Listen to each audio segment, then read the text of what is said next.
Like and subscribe and click the bell icon to get new video updates.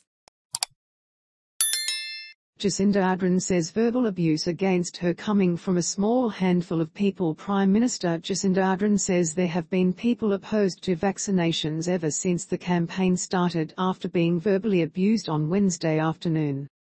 On people being opposed to vaccinations, Ardern says, "It is not new. I choose not to focus on what is often a small handful of people, instead rather focus on the majority of people who have gone out. 95% of them have been vaccinated, and that is what is going to get us through." Asked about the presence of NZ First Leader Winston Peters among the protesters at Parliament grounds on Tuesday, Ardern says that is a decision for him. Ultimately those are decisions for parliamentarians past and present to make themselves. I stand firmly on the view that we should not be emboldening people who are acting illegally, confronting our police with everything from human waste to reportedly chemicals in response to them simply doing their job. She says the fact all parliamentarians released a combined statement saying they would not be engaging with protesters acting illegally sent a strong message. Asked about the protesters' violence on Tuesday, she says they simply cannot expect to behave illegally, throw human waste at police officers and then expect to have a sit-down meeting with those who make the law. She says the vast majority of protests she has experienced in her time in politics have been peaceful. COVID-19 testing. On testing capacity, Ardern says there is a large demand for sawbs right now, and although rapid antigen tests aren't as good as PCR tests, they will help ease that demand.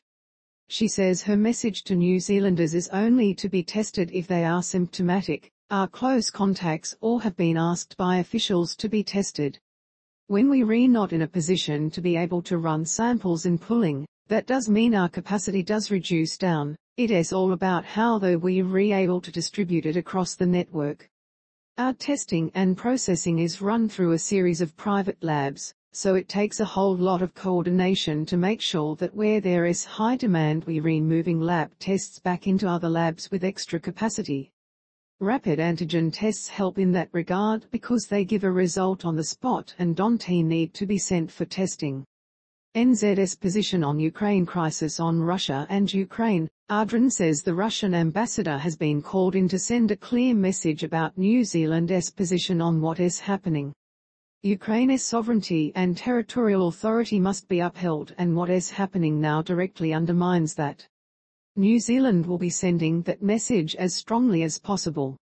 She says New Zealand does have the ability to impose sanctions, though it has traditionally taken a multilateral approach through the UN. Ardern says New Zealand does not require a law for autonomous sanctions in order to take action. That is not the only thing we can do. Travel bans, export controls, diplomatic measures like calling in ambassadors, those are all measures that sit within New Zealand's toolkit and that we are willing to use. She says New Zealand has advised Kiwis in Ukraine to come home if they are willing to do so and they would fit within the criteria to be immediately supported into managed isolation, MIC. Within a few weeks they would not be required to enter MIC anyway, under the government's reopening plan. PM on West Coast damage. In her stand-up, Ardern spoke about the West Coast being damaged by severe weather early this month. The region suffered days of record-breaking heavy rain, swollen rivers and king tides in early February, leading hundreds of people to evacuate their homes and closing several main roads. Westport residents evacuated the town twice in less than a week and several homes and farms were left water damaged. Visiting the town on Wednesday, Ardern said there would be 2 stages to the recovery. She said work would be done to plan for the future for West Coast residents whose homes were inundated with water for the second time in less than a year. Critical needs like water infrastructure would be addressed immediately, she said, but residents also needed long-term certainty that their homes would be safe. Ardern said her visit to the West Coast has been a chance to check in again with a community that has been hit by severe weather twice in a short period of time. She said the government has announced additional funding on Wednesday for Task Force Green, which means those on farm and who have been on the West Coast affected by flooding are able to access workforce and support to help with the cleanup. The government has already given $300,000 to help with the cleanup.